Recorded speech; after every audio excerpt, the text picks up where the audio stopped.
Howdy, folks. Today's topic is sustainable energy practices. And again, in the vein of let's ignore the official narrative. Okay. And remember when Obama, Biden were hoopty-doopty about their getting off foreign oil and green energy and green technology and green. And their answer was fracking for natural gas.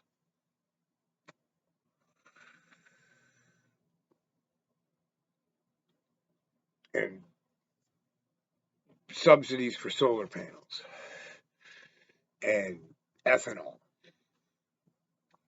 Okay? None of those are the answer.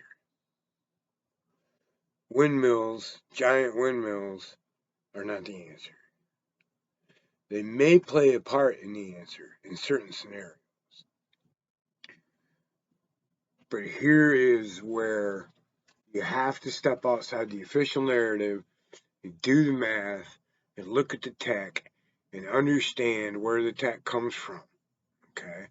So let's start with solar panels. Okay? Solar panels require silica. Solar panels require rare earth metals. Solar panels require whether lead acid or lithium ion or lithium polymer, rare earth metal batteries. Okay?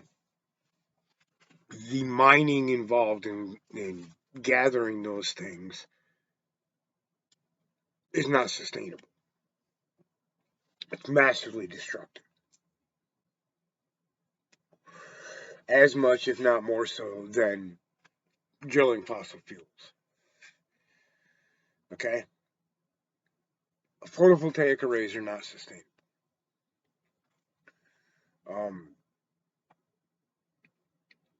There is no one sustainable answer that works in all situations, and that's the nature of sustainability, is that you have to adapt to the local environment. But there are certain things that apply almost everywhere. Okay? If you give them a longer name, people are more likely to believe that they're real. So I call a hydrodynamic capacitor battery. That way people can go, oh, that sounds like it'll supply a lot of energy. How does it work? Well, it's a pond on a fucking hill where you both gather water, and when you have an excess of wind, pump water up the hill.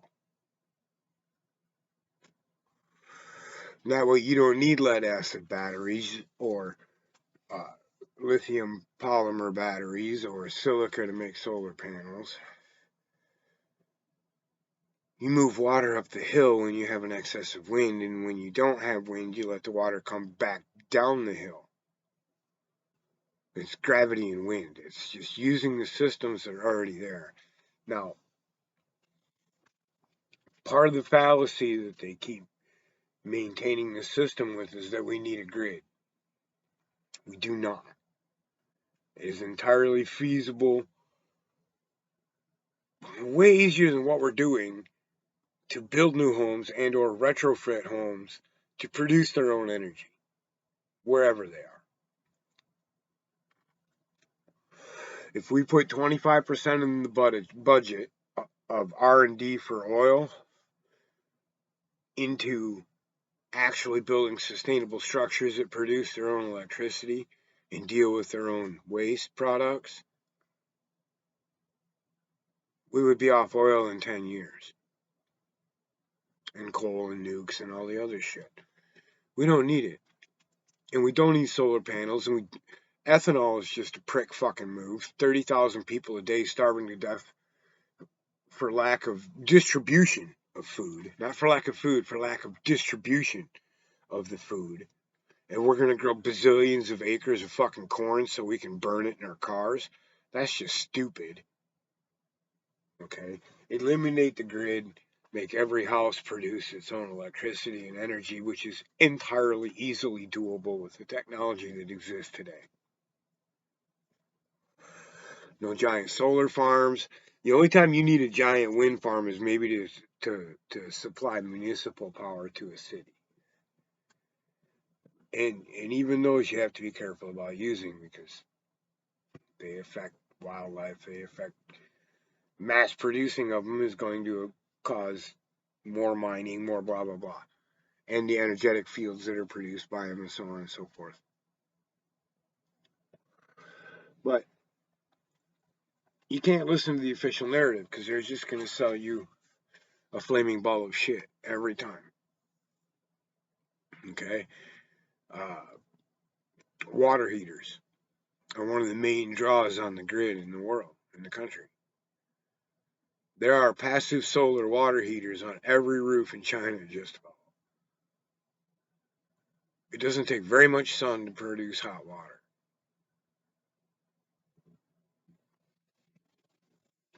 They're cheap, easy, sustainable. Okay, there's a thousand little things like that exist that aren't hard to get a hold of. And common sense answers. Why every gym in the world that has exercise equipment doesn't have that exercise equipment producing electricity to run their building is fucking beyond me.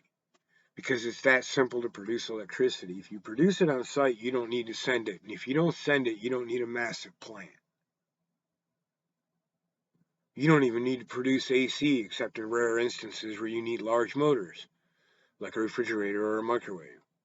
Almost everything else, the first thing that happens when you put the AC into it, like this laptop and most other things, is it turns it to DC energy. And the only reason we use AC is so we can send it long distance. If we don't do that, we don't need to. And DC is more efficient.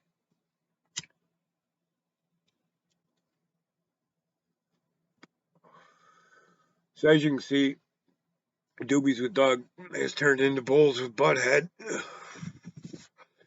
Because I'm poor today.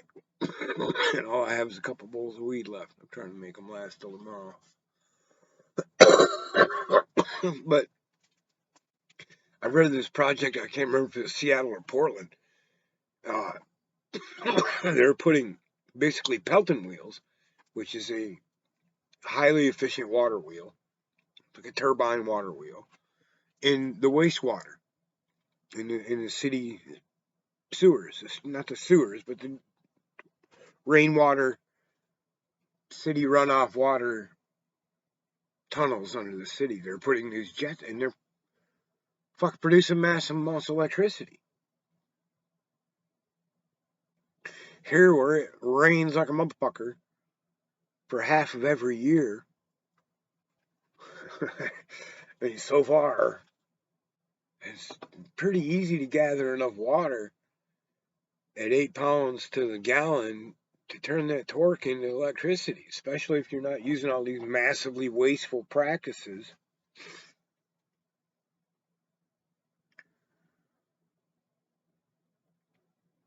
So again, skip over the official narrative because they're just going to sell you more fracked natural gas. They're going to sell you pipelines, and they're going to sell you photovoltaic arrays, and they're going to sell you what capitalism wants them to sell you.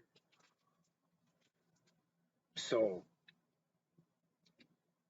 it's important to put your energy, your attention, into understanding what the real sustainable technologies are, what's actually green. People my age remember the K car. The K car was supposed to be the end all of the car problem. The perfectly fuel efficient, affordable, durable. It was a raggedy ass piece of shit that was highly fucking dangerous, decapitated its drivers in an accident, and failed to get anywhere near its projected fuel mileage.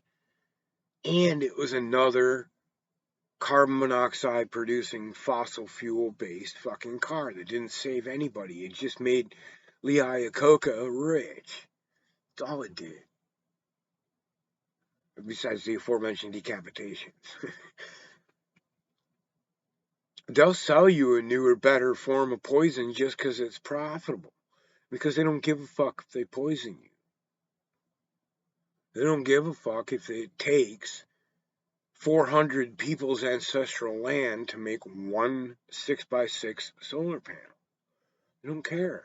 They just care if you'll buy it. So don't support those people. Don't. Kids in Africa, kids in Latin America that are just now getting the internet and they're starting to learn basic shit on their own. They're figuring out how to make enough electricity to open up a business, charging people cell phones and tablets and laptops for them by pedaling a fucking bicycle with a car alternator and a battery. And Americans somehow can't figure out how to get off this fucking grid? Come on now.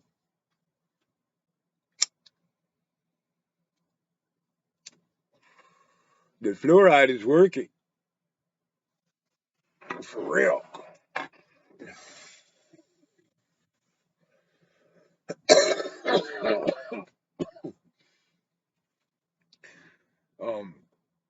A guy I recently was working with was a 45-year retired fireman, EMT, both.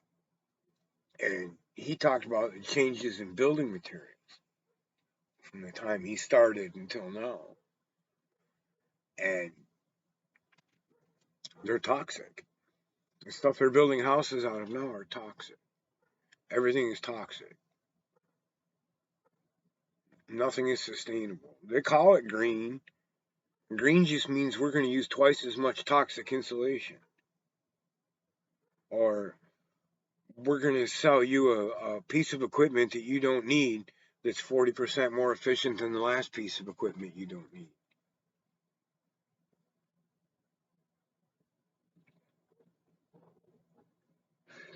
For real. So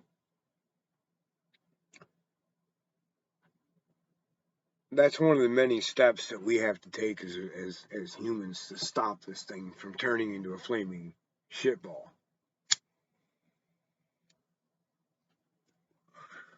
But more importantly, it's another fine example of how letting the capitalist beasts that run this country control the narrative has got us to think that green means what they say is green. Okay, the recycling program. Recycling aluminum, recycling plastic, recycling paper. What has it done? It's created a gigantic government subsidized industry that gathers a toxic product, a non-sustainable product, from the consumer at the cost to the taxpayers and returns it at the cost of the taxpayers to the company who originally made it, and then gives that company a tax break for taking that product back and reusing it again. In other words, 3 different times we are subsidizing Alcoa's cost, Howard Paper's cost, the plastic industry's cost. We are subsidizing their material. How is that green? The aluminum industry, the plastic industry, and the paper industry are all toxic and need to stop.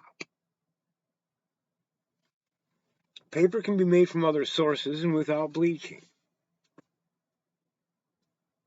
Aluminum is only needed in very small amounts in very specific ways, and we can cover all of that with the aluminum we've already made. Carbon fiber is fast replacing that, and it's nowhere near as toxic to make.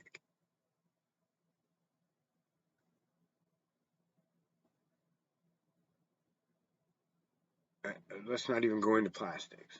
We've been subsidizing one of the most fucking toxic industries, the fossil fuel industry, because that's where plastics come from, to the tune of trillions of dollars. Over and over. we're never going to make it stop if we don't fucking stop helping it keep going. Recycling isn't green. Recycling is perpetuating a toxic system that doesn't work. The only thing green about it is it keeps the stupid, dirty, filthy pigs from throwing shit on the side of the highway everywhere. That's the only thing green about it. Everything else about it is destroying the fucking planet and there's no other word for it, subsidizing an industry that is destroying the fucking planet. Makes zero sense.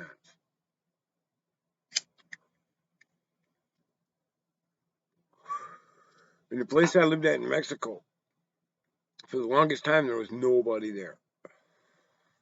Just locals, just fishermen. And then people started to show up and they started to build houses. And things happened to those houses. They blew the fuck down, the hurricanes smashed them, the heavy rains came and filled them with mud and tore them to pieces. And the state passed a law about what you can build your house out of. You can't build your house out of 2x4s. You have to build your house out of concrete blocks. It has to have a foundation and a rat wall. They passed these zoning laws because they were tired of paying for fucking houses that were all smashed to pieces. They were tired of seeing people go through it. They were tired of suffering those type of catastrophes. So they make it so you have to build a real fucking house that stands up to the environment.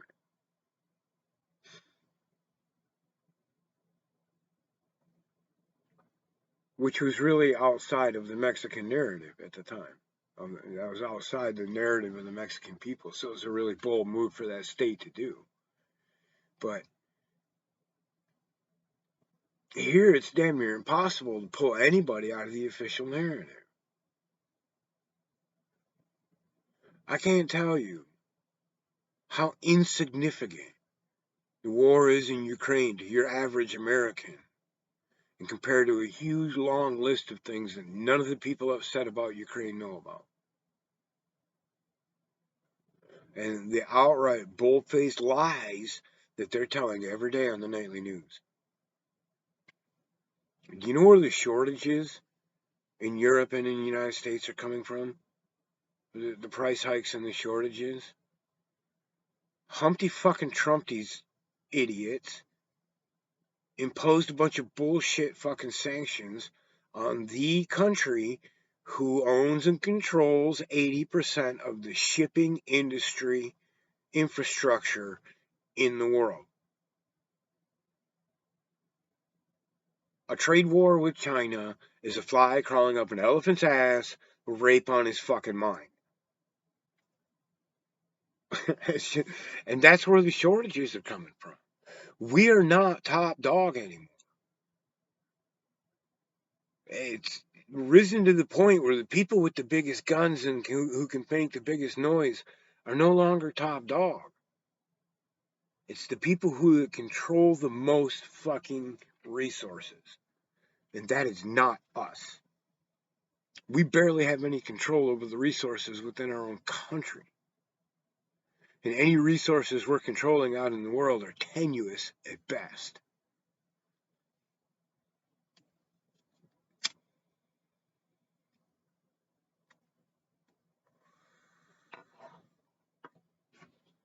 Can we talk about sanctions against Russia, Apple Pay, and first of all, that's not going to do anything to the Russian people because there's many of them still alive that remember when the world turned off their money.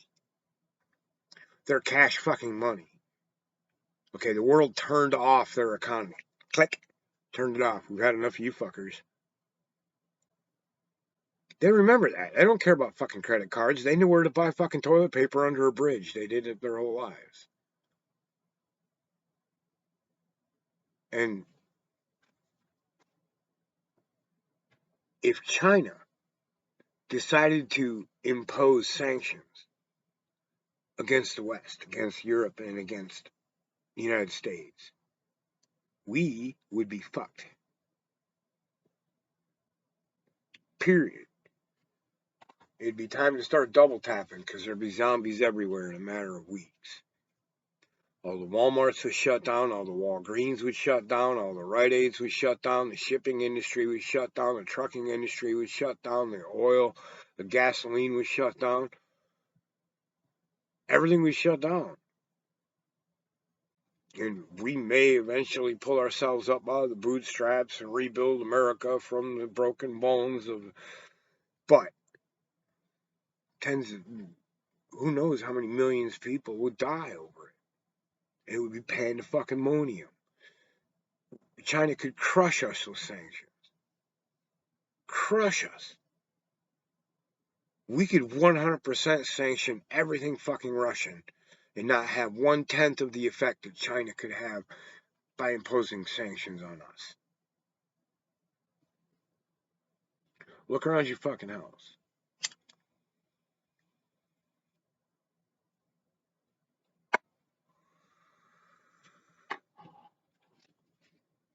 What happens if Xi Jinping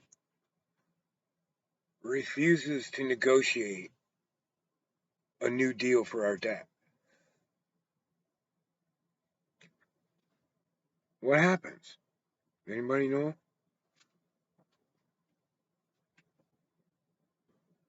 Okay, in the world, every country has a credit rating. Just like you. It's not a number though, it's a letter. And we're double A. Number one. The highest ranking you can have. We always have been. If Xi Jinping refused to loan us any more money and called in his marker, we would go to a B or a C instantly. Instantly. We owe them, I don't know how many times our gross national product over and over. We owe China trillions and trillions of dollars.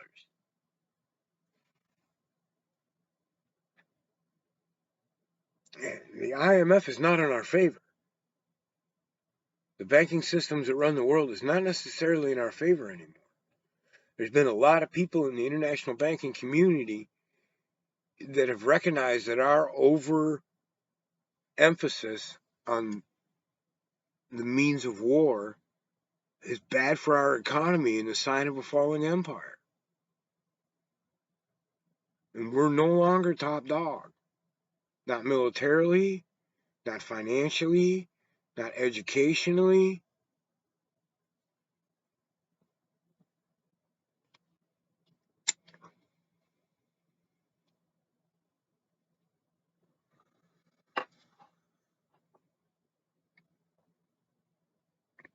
And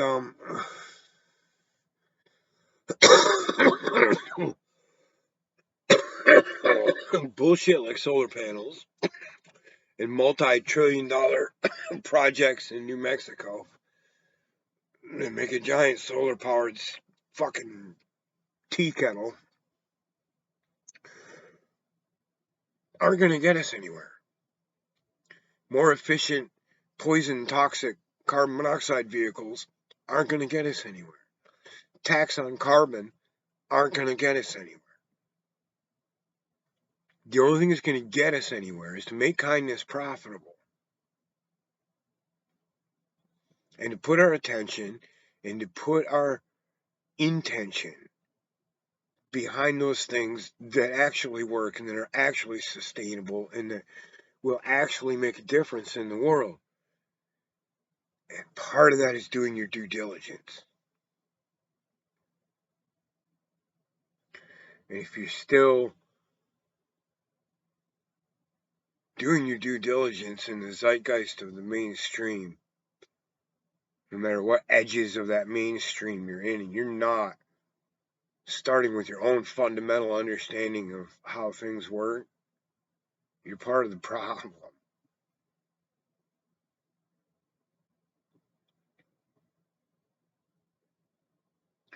So don't buy solar panels.